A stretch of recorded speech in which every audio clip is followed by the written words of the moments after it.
My association with the story and the play and Gordon, the character, who's a person, of course, the story resonate with me because, well, for one, I'm a Japanese American, and so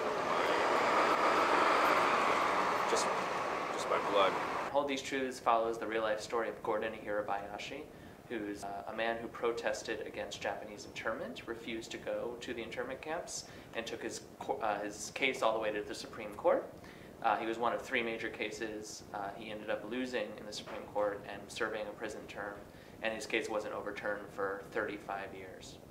Fighting against the system is something that speaks to me. It's something that, as a teenager and into my 20s, is something that was always a pretty sort of fiery,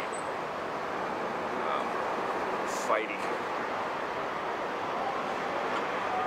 person for myself, and so I read his story, and yeah, it just makes sense to me that something is wrong. We were founded in 1911 as a theater of ideas, a place where people could really dive into something a little bit more than what was being toured through New York and Broadway.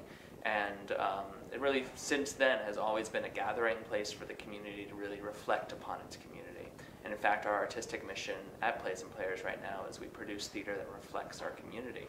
Hold These Truths, in many ways, reflects Philadelphia because of the history of independence in this area.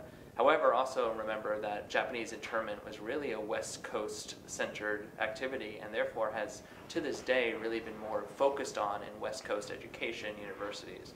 And so we really wanted to also bring to the Philadelphia community a dialogue that maybe we're not so used to here. And the best tie about Gordon Hirabayashi in Philadelphia is that Gordon was a devout Quaker, which a lot of people don't know about. But he's actually a hero, for instance, with the American Friends Service Committee, a really well-known Philadelphia Quaker institution. But ultimately, it's about that big question of what is an American, what does it mean to be